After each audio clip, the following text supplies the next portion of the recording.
Hey, what's up everybody? I'm Mr. J with W.a.D. MTG. I'm back again today to do another wild-ass deck tech. Today I'm doing Zaxara the Exemplary. The other day was the fan episode of Game Nights for the year, and one of the fans brought on Zaxara as her commander, and spoiler alert, she won. So I figured it would be a good time to break this deck out again, play a few games on Spell Table. But before I get to Spell Table and play a few games today, I'll just do a deck tech real quick on the deck. It's been a little while since I pulled it out, but I did put a couple cards in it from, or no, maybe just one card from Foundations. So I haven't changed it much, but it has been changed a lot over the last several years. It's the first commander deck I ever built. I built it in 2020 during the pandemic, and it's just, I don't know, it's one of my favorite decks still today to this day to play, because just the flavor of it all. Hydras are badass, you know. It's X tribal, Hydra tribal. Zaxara the Exemplary. It's for one, a black, a green, and a blue. It's a 2/3 legendary creature, Nightmare Hydra with Death Touch. And you can tap it to add 2 mana of any color to your mana pool, and then whenever you cast a spell with X in its mana cost, create a 0/0 green Hydra creature token, then put X +1/+1 counters on it. So if you watch the Game Nights episode, the fan episode that just recently came out, you'll see just how powerful this deck is. It's kind of a sleeper deck. It's one of them decks that, the way I built it, it's kind of slow to get going, and then it just grinds away and grinds away and grinds away. And I don't really need Zaxara on the field for the deck to operate, but the deck definitely operates at like full bar when he's actually on the field. So you don't really need him, but when you have him, it's good because he's an enabler and he's a payoff, because he enables the X spells in the deck by adding extra mana of any color. It's a big mana deck, so the more mana I can produce, the better. But there's not a whole hell of a lot of ramp, because he is one of the key ramp pieces. So some people think, oh, we'll just destroy Zaxara a bunch of times, that'll shut you down. Well, if you use all your removal for Zaxara, it's gonna come back to bite you, because it's a creature heavy deck and an X spell heavy deck. So, you know, the deck operates without Zaxara. And it's one of those decks where it's not like a top-down build, but it kind of is in a way. Because obviously it's on theme with the Hydras, Hydra Tribal, and X drops. So it's on theme. Everything's on theme in the deck. But it's not really built top-down, so where I need my commander in play for it to operate. Obviously it operates 10 times better if he is in play, but I don't necessarily need him. So I'll get into the creatures real quick. I got the deck broken down into 3 parts before I shuffle it up real good and get on Spell Table and play. So I'll just go over it real quick. Try and do it quick as I can, because I don't have all day, and these videos don't get a whole hell of a lot of views for me, and I'm trying to get subscribers and my view count up. And come to find out that turns out people don't really have a whole hell of a lot of patience. So I'm going to try and make it quick. Lifeblood Hydra for X and 3 green. Creature Hydra, 0/0, trample. Lifeblood Hydra enters the battlefield with X +1/+1 counters on it. When Lifeblood Hydra dies, you gain life and draw cards equal to its power. Toski, Bearer of Secrets, another little draw engine for the deck for 3 and a green. Legendary creature squirrel, it's a 1/1. It can't be countered. He's indestructible. Toski, Bearer of Secrets, attacks each combat if able, and whenever a creature you control deals combat damage to a player, draw a card. Gorgos, Vicious Watcher, for 3 and 3 green. Legendary creature Hydra, it's 8/7 with Vigi. Hydra spells you cast cost 4 less to cast. That does count on the X spells, but only for the X spells of Hydra creatures for the X value. Whenever a creature you control becomes a target of a spell, Gorgos, Vicious Watcher, fights up to 1 target creature you don't control. A little bit of removal. I don't have a whole lot of fight or anything in the deck, so I'm not really targeting, but my opponents will target him. Nexos. This came out of one of the Warhammer 40k decks, the Tyrannid deck. I have quite a few cards out of the Tyrannid deck in here. There's probably a few more that could go in here that I haven't really got a chance to play with. But right now I like Nexos. There's a card on Game Nights in particular that the girl played in her deck that worked really, really well. And I'm thinking about trying it out, but I haven't tried it out. It's on the deck yet. But Nexos, 1 and a green for creature human Tyrannid advisor. And he's a 2/2, and he has Strategic Coordinator. Basic lands you control have tap. Add 2 colorless mana. Spend this mana only to cast, or only on costs that contain X in the mana cost. It's kind of wordy, but it's a good card, especially for the deck. Defiler of Vigor for 3 and 2 green. We got a Phyrexian Worm. It's a 6/6 with Trample. As an additional cost to cast green permanent spells, I can pay 2 life. Those spells cost 1 green less to cast if you paid life this way. This effect reduces only the amount of green mana you can pay, and whenever you cast a green permanent spell, put a +1/+1 counter on each creature you control. Mistcutter Hydra, classic for X and a green.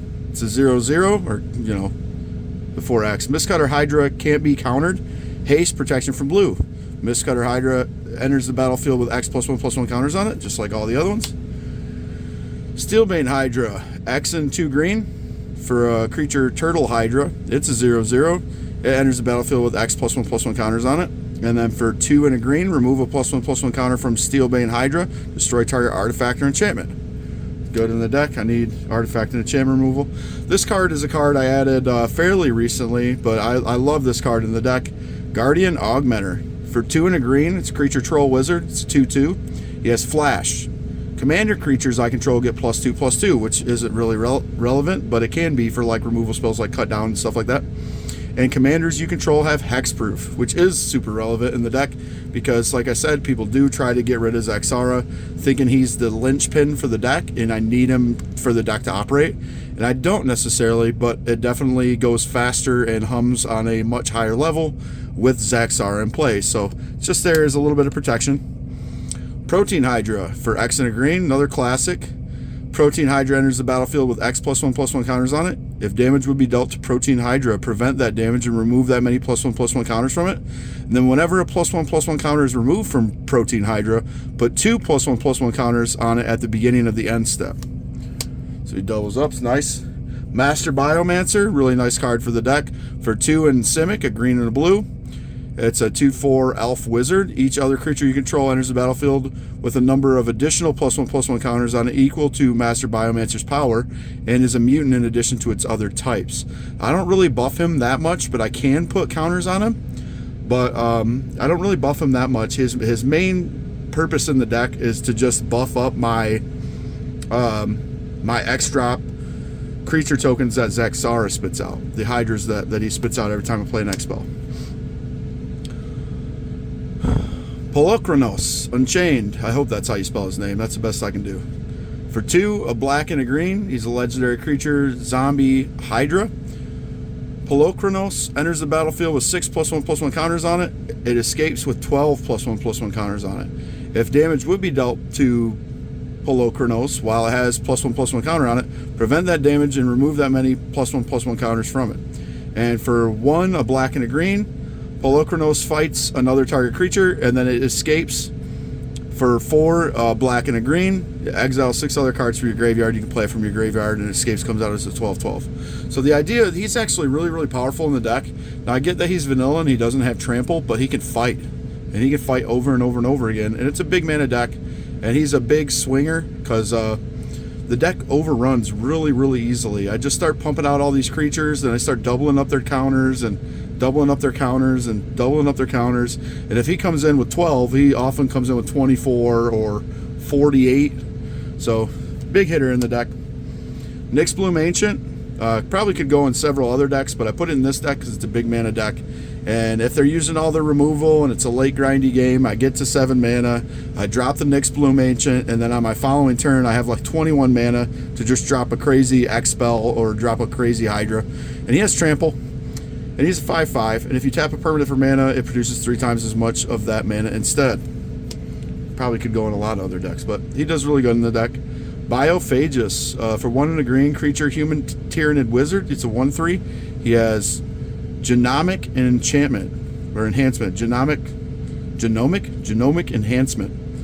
Basically, it's just a tap ability. Add 1 mana of any color. If this mana is spent to cast a creature spell, it enters the battlefield with an additional +1/+1 counter on it. Hydroid Krasis. It's another kind of classic Hydra card. Jellyfish, Hydra Beast for X, green and a blue. And when you cast a spell, you gain half X life and draw half X cards, round down each time. It has Flample, Flying, and Trample. Hydroid Krasis enters the battlefield with X+1/+1 counters on it, like pretty much every other Hydra. Colonian Hydra. This is one of my favorite all-time Hydras and a classic staple in this deck. For 3 and 2 green, it's a Hydra with Trample. And Colonian Hydra enters the battlefield with 4 +1/+1 counters on it because you don't have X in its cost. But whenever a Colonian Hydra attacks, double the number of +1/+1 counters on each creature I control. Super good in this deck. Sylvala, Heart of the Wilds. As you see if you watch the Game Nights episode, it's kind of risky to play Sylvala out early.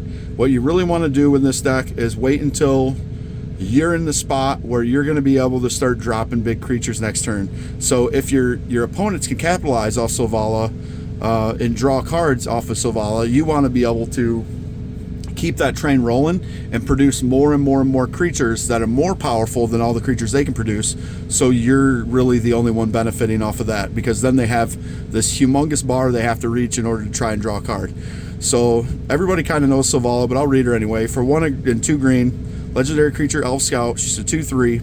Whenever another creature enters the battlefield, its controller may draw a card if its power is greater than each other creature's power. So that's kind of why you want to wait. You don't really want to power out right away. You want to make sure you got big mana already, or you got a Zaxara in play. So on your next turn, you're going to be able to dump a lot of mana into a big Hydra or a big X spell, create a big X Hydra, and start drawing off of her. So that way everybody else has that huge bar to reach. Hungering Hydra. For X and a green, Hungering Hydra enters the battlefield with X+1/+1 counters on it. Hungering Hydra can be blocked by more than one creature, and then whenever Hungering Hydra is dealt damage, put that many +1/+1 counters on it. So you got a little theme going on. It's really hard to kill my creatures in combat. They often have the advantage in combat. Vorinclex, Monstrous Raider, main staple in the deck. The deck super hums when he's in play, just like a doubling season or something. So Vorinclex, Monstrous Raider for 4 and green. Legendary creature, Phyrexian Praetor, 6/6, Trample Haste. If you would put 1 or more counters on a permanent or player, put twice that many of each of those counters on that permanent or player instead.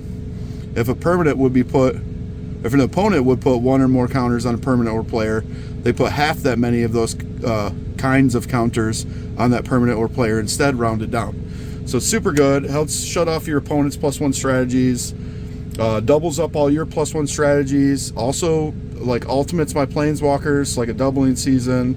And just super good in the deck. Does everything I need it to do.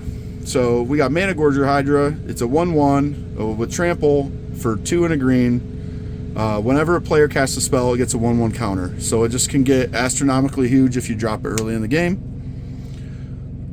This is probably one of my favorite cards all time, but it's super good in this deck. Bane of Progress, 4 green for a creature elemental. It's a 2/2. When Bane of Progress enters the battlefield, destroy all artifacts and enchantments.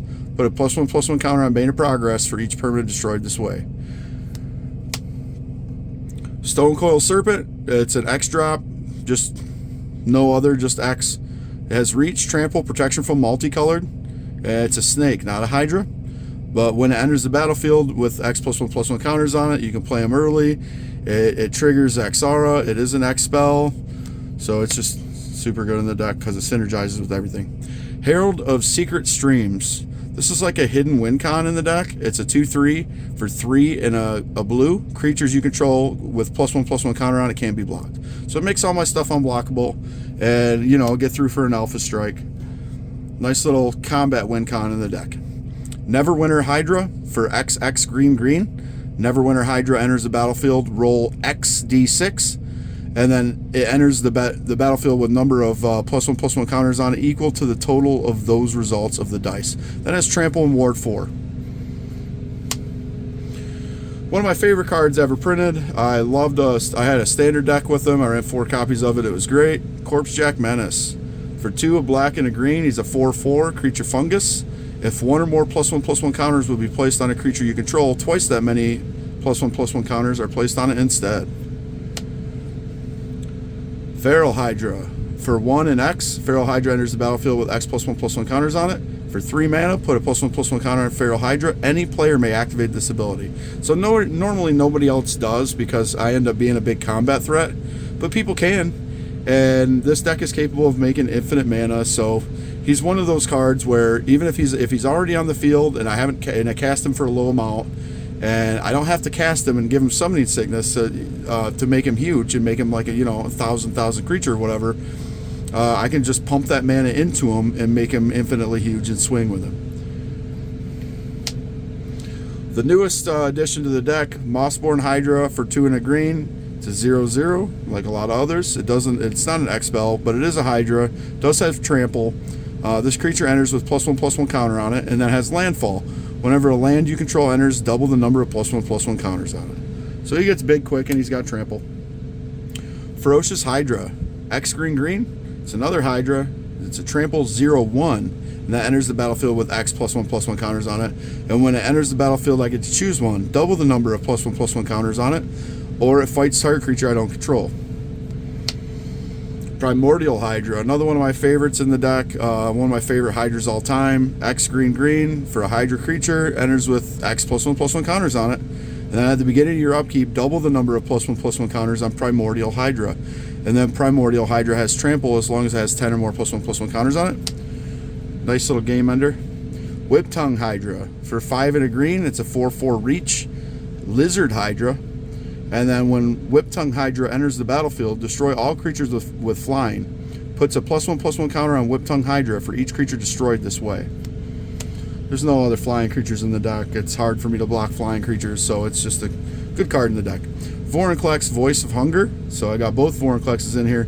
6 green, one of the saltiest cards in Commander. You know him, you love him. 7/6 Praetor with trample. Whenever you tap a land for mana, add 1 mana to your mana pool of any type that land would produce. And then when an opponent taps a land for mana, that land doesn't untap during its controller's next untap step.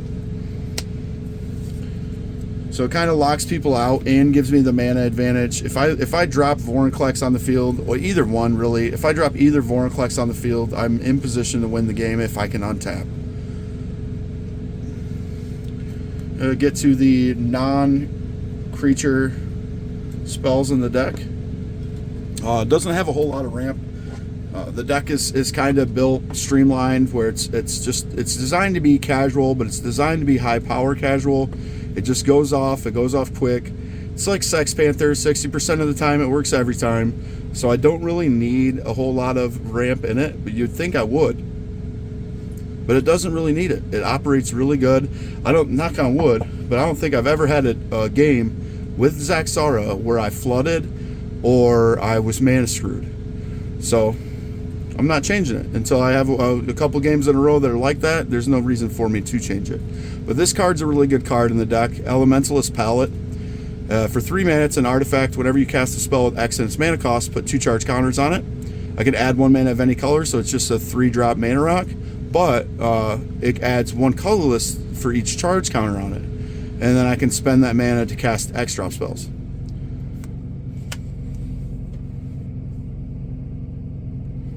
Okay, then, Arcane Signet, obviously. Soul Ring, just different art. I use the Tyranid Soul Ring. Doubling Season, obviously. Just like Vorinclex, the deck just hums. If people are using all the removal to remove all my creatures, well, then maybe they won't have removal for a large enchantment. And with this enchantment on the field, or with the other Vorinclex on the field, it's just ridiculous. And it's an alternate win con because it doubles my tokens. So when I play an X-drop spell, not only does it double the amount of +1/+1 counters, it also triggers Zaxara that makes a 0/0 creature with X +1/+1 counters on it, and it's a token, so it makes twice those tokens, and it makes them twice as strong. So with Doubling Season and Zaxara in play, the deck just goes off, and it goes crazy. So staple card in this deck. And then I'll get to the Planeswalkers in the deck because there's a reason, I got to have an alternate reason for to have Doubling Season and stuff in the deck. So I'm not, if they can wipe my board or board wipe me or control me out or something like that, I can just use the effects from these planeswalkers to win the game. So Jace, Architect of Thought. I'm only going to read their ultimates because that's why they're in the deck. They do other stuff, but I'm only going to read their ultimates. Planeswalker that enters with 4, with doubling Season of Vorinclex out, it enters with 8, which is just enough for him to ultimate the turn he enters. For each player, search that player's library for a non-land card and exile it. Then that player shuffles his or her library. You may cast those cards without paying their mana cost. So I get your best card, you know, your best non-land card, just for free, just by playing it with doubling Season or whatever else. Vraska of the Unseen. I could put other ones in here, but like I said, it's kind of casual. I put it in here as an alternate win con. So it enters with 5 loyalty. With doubling Season out, it comes out with 10 loyalty. I can ultimate her, and she actually still survives. And her ultimate is put 3 1/1 black assassin creature tokens on the battlefield with whenever this creature deals combat damage to a player, that player loses the game. And then Garruk Unleashed. I wish I had, there's another Garruk. I think it's Unbound or something that I wish I had in here, but I don't have him. I can't find him in the card shop. I'm going to have to order him. So his ultimate, he comes in with 4 loyalty, doubled as 8, and his ultimate's 7, so he'll survive as well. I get an emblem with, at the beginning of your end step, I can search your library. It says you search your library for a creature card, put it on the battlefield, then shuffle. So at the beginning of every end step, I just get a creature tutor right to the battlefield. This card used to kind of be secret tech for the deck, but other people have done deck techs for this deck, and it's kind of like the secret is out. Retribution of the Ancients. For 1 black mana, it's an enchantment. For 1 black mana, you can remove X +1/+1 counters from among creatures I control, which I'm going to have a buttload of throughout every game that I play. Target creature gets -X/-X till end of turn. So it's kind of like swap removal. I can just make my tokens that Zaxara produces smaller, or kill them off to kill off opponent's creatures, or kill off multiple creatures, or just take it away from creatures that are a little more powerful, and kill off people's creatures for 1 black mana, and I can do it over and over and over again as much as I have counters in black mana. Ozolith, the Shattered Spire. For 1 and a green, if 1 or more +1/+1 counters would be put onto an artifact or creature you control, put that many +1/+1 counters onto it instead. So it's kind of like a Hardened Scales. So it has the same effect for 1 more mana, but it has cycling, so I can discard the card and draw a card if I don't need that effect. And for 1 and a green, I can tap it to put a +1/+1 counter on target artifact or creature I control. Activate only as a sorcery. So it works with the other Ozolith. Let's just get to the other Ozolith real quick. The actual Ozolith. For 1 mana, whenever a creature you control leaves the battlefield, or if it had counters on it, put those counters on the Ozolith. At the beginning of combat on my turn, if the Ozolith has counters on it, you can move all counters from the Ozolith onto target creature. So it kind of works with the Ozolith. The Ozolith is one of the best cards in the deck because, you know, my creatures die. The creatures are all made of +1/+1 counters. All the power goes to the Ozolith. Then I just move it onto another creature. Then when it dies, all those counters plus the counters it has goes on the Ozolith, and it just becomes this ridiculous snowball effect. This is a great card in the deck. Evasion of Ikoria, X green. Just an X drop spell. I tried to throw as many in there as I could. I took some out over time. But this is one that really serves its purpose in the deck. When Invasion of Ikoria enters the battlefield, it's a battle siege. Search your library and or graveyard for a non-human creature card with mana value X or less and put it into the battlefield. If you search your library this way, shuffle. So it's actually kind of a CEDHX card because it's not just a creature tutor, but it tutors a creature and puts it into the battlefield. And then if you can deal 6 damage to it, to whoever you gave it to, it flips and becomes Zilthora, Apex of Ikoria. It's an 8/8 creature, dinosaur, with reach. And for each non-human creature you control, which is every creature in my deck, you may have that creature assign its combat damage as though it weren't blocked. So it gives all my creatures unblockable. Just another alpha strike to win me the game.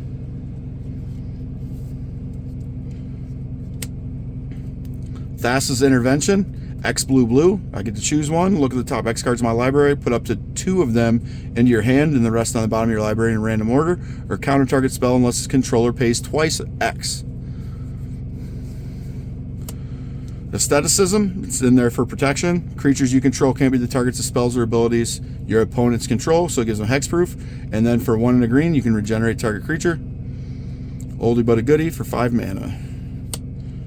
Three green. Another X spell card, Black Sun Zenith, X black, and it's with one of the board wipes in the deck.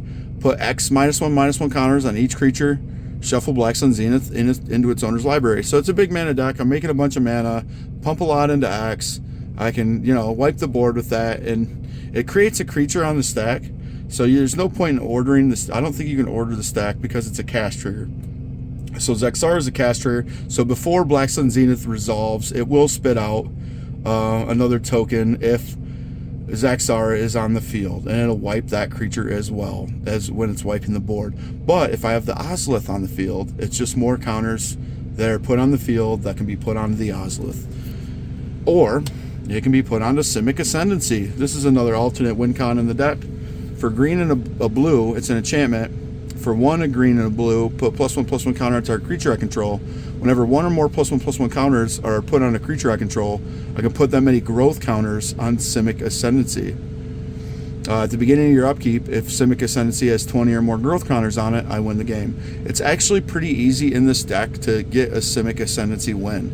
So my play groups that I've actually played this deck with multiple times know if I drop Simic Ascendancy in this deck, they have to get rid of it.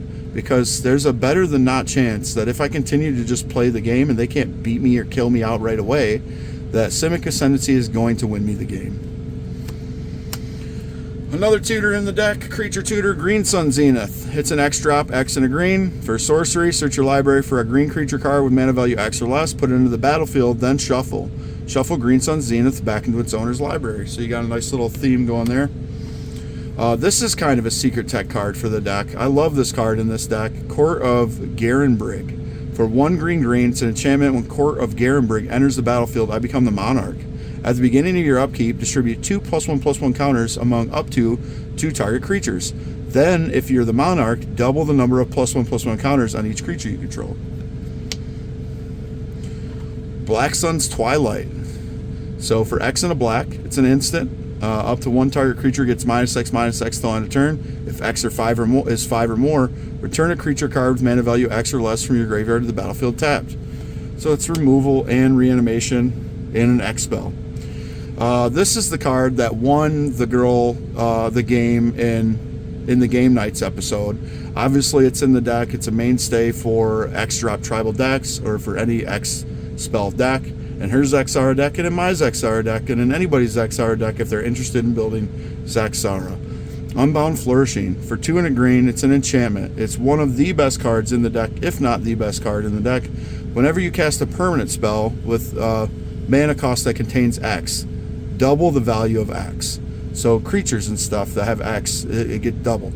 But here's what they didn't catch in Game Nights, that they just probably don't see this type of deck that often.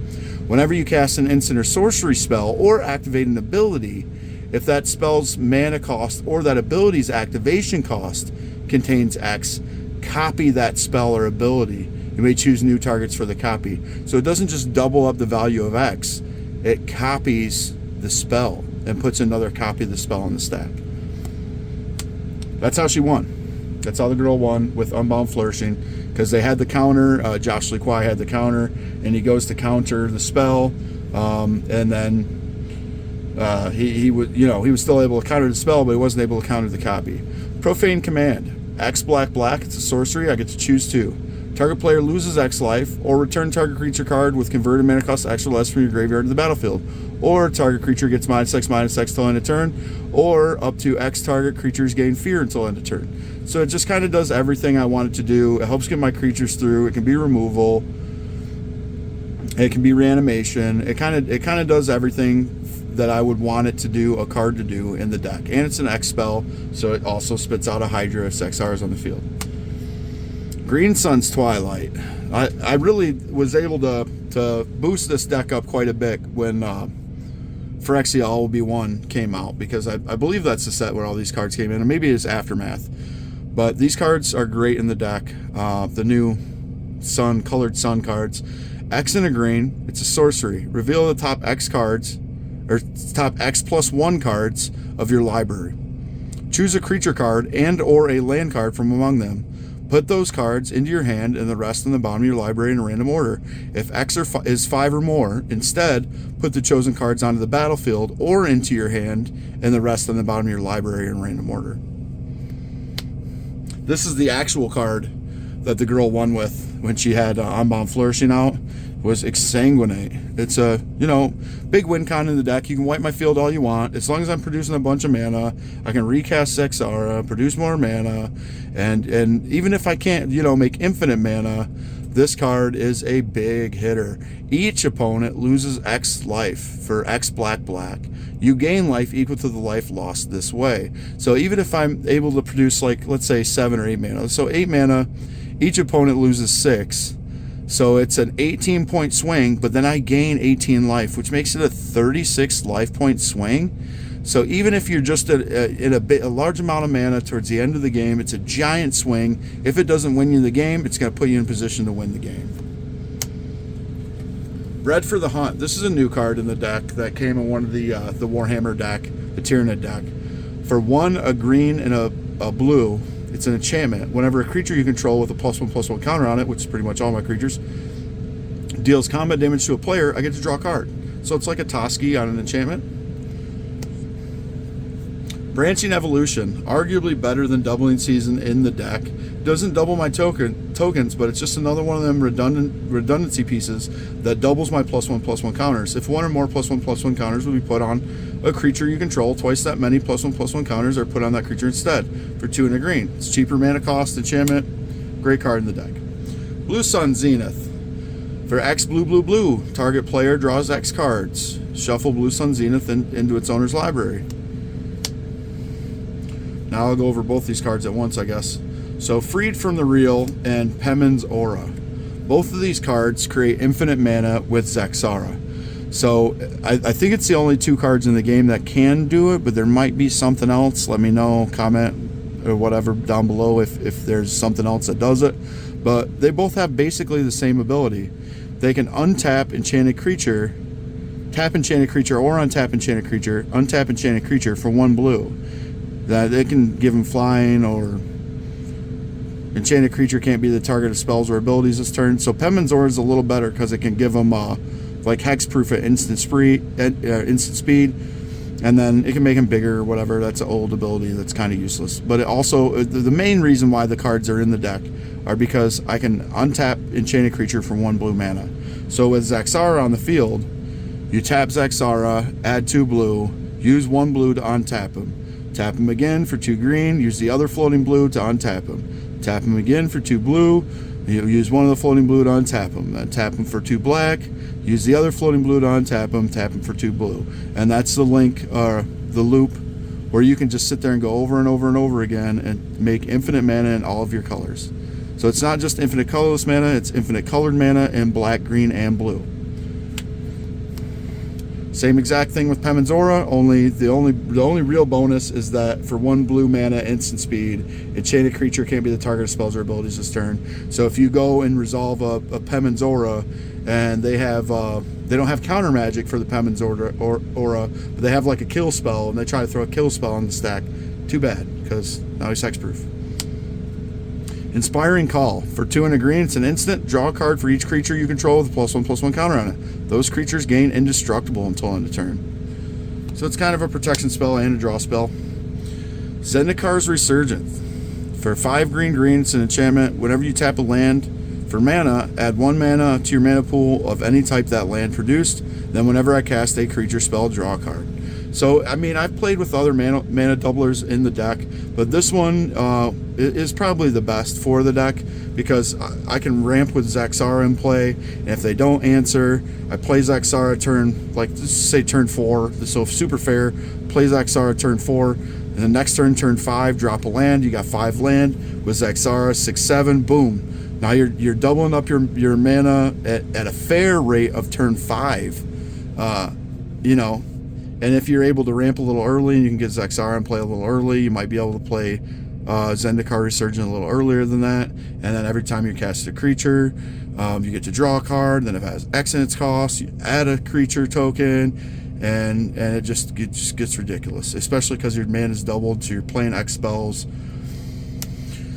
Alright, you knew this card was in the deck. Torment of Hailfire, X black black for sorcery. It's a great card. Repeat the process X times. Each opponent loses 3 life unless that player sacrifices a non-land permanent or discards card. So now you can see if I'm actually making infinite mana, a lot more of these cards aren't just powerful cards that I can play to take over the game. They're literal win conditions. If I'm producing a buttload of mana or infinite mana, they just win me the game. And Torment of Hailfire is one of them. Nayla's Intervention. X green green, it's a sorcery. I choose one, search your library for up to X land cards, reveal them, put them into your hand, then shuffle your library. Nayla's Intervention deals twice X damage to each creature with flying. Now, this deck, obviously, it's only got a couple creatures in it with reach. It has a very big weakness to flying. So it's just kind of a board wipe for the deck, where if I'm producing a bunch of mana, I can add a bunch of mana to my hand to help me continue to curve out more mana, or I can wipe the board of flyers. Finale of Revelation. X blue blue.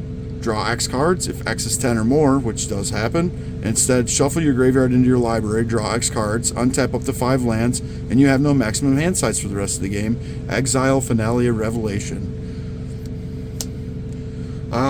Cyclonic Rift goes great in the deck. I can't believe she discarded it in game nights. It was probably the stupidest play I can think of, even though she did still win the game and she was still set up and she had a bunch of gas in her hand. There had to be something better than Cyclonic Rift to get rid of, because by the time she made that mana, she probably could have won the game sooner by just overloading the Cyclonic Rift, forcing a counterspell, or actually resolving the spell and just winning the game right there on the spot without having to do anything crazy. Villainous Wealth, one of my favorite cards in the whole deck. It's definitely a win condition card. It's a big mana card. It's an X spell, X black, green, and blue for sorcery. And you just, whenever you have a lot of mana, just cast it. You don't need to try and, I've got infinite mana, now I freaking exile every card from your deck. But target opponent exiles the top X cards of his or her library. You can cast any number of non-land cards with converted mana cost X or less from among them without paying their mana cost. So you just take a bunch of cards off the top, play them all for free. If you're making a bunch of mana, just sink a bunch of mana into this card and play it. And if it resolves, you get a buttload of cards off the top of their library, and everything that's not a land, you just play for free. Puts you in a position to win the game, or if you're making infinite mana, you just exile out one player's whole deck, whoever is the biggest threat in that game, and then end the game from there. And Tribute to the World Tree. Now, like I said, it's not the most competitive deck, and this is kind of like a budget card in the deck for the Great Henge. But Tribute to the World Tree, green, green, green, it's an enchantment. Whenever a creature enters the battlefield under your control, draw a card if its power is 3 or greater, which is almost always. Otherwise, put 2+1/+1 counters on it. So if it's early in the game and I play this right away, a lot of the times I can just drop a Hydra. The Hydras come out a little bigger.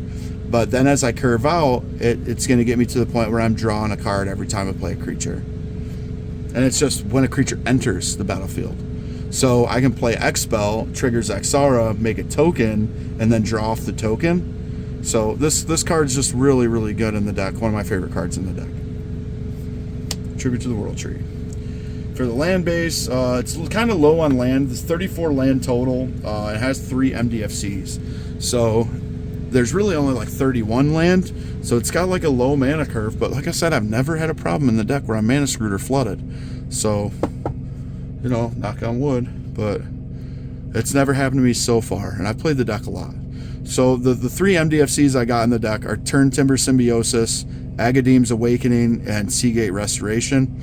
Now, Seagate Restoration is just a big mana spell, 4 blue, blue, blue, draw cards equal to the number of cards in your hand +1. You have no maximum hand size for the rest of the game. You flip it over, it's a land that comes in untapped.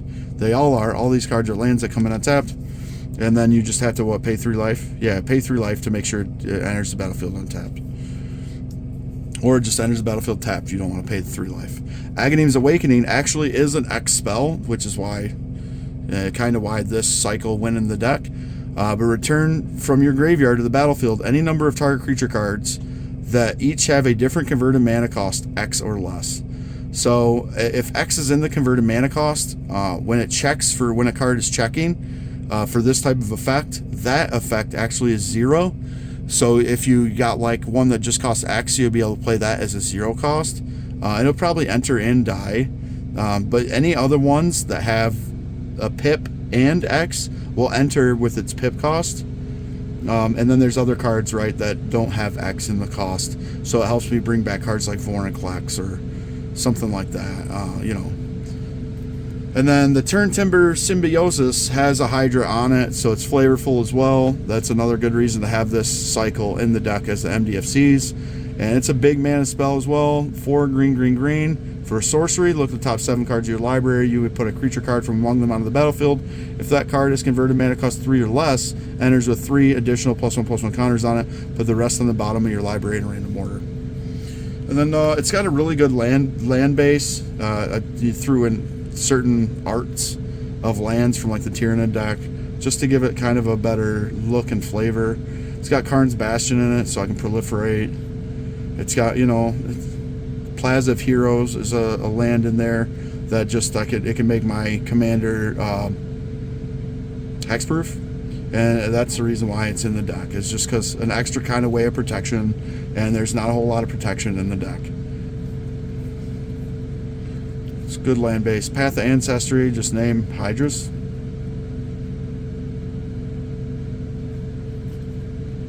Got a Mosswort Bridge in there. I will often trigger the hideaway cost because my creatures will often have a total power 10 or greater. You know, it's got some pain lands in there, some shock lands, some speed lands, some other stuff. A Drannith Ruins, so you can pay 2 and tap it, put 2 +1/+1 counters on target non-human, which is every creature in the deck. And then it's got a Lair of the Hydra, which is for flavor, taps for a green, and then until end of turn for X and a green, which is an ability that has X in its mana cost. It becomes a XX green creature, Hydra creature. It's still a land. X can't be 0, so you can animate it and hit him with the land. It's got a Hall of Oracles in it because there's a bunch of different ways to double up the counters. I can just tap it, put a +1/+1 counter on target creature. You know, only activate if you control the instant or cast the instant sorcery this turn. Then it's got, you know, Breeding Pool, Triome, Exotic Orchard, another shock land. So it's got a really good land base, and it does have the MDFCs. And this deck, like I said, this deck's like Sex Panther. 60% of the time, it works every time. That's why I love the deck. It's a high power casual deck. And I'm not the only one that loves the deck. And you'll probably see a resurgence of Zaxara, the Exemplary decks, because of that girl that just won the newest fan episode on game nights. And that's it for the Wild S Deck Tech. I'm Mr. J. This is W.A.D. MTG. I'll see y'all next time. Peace out.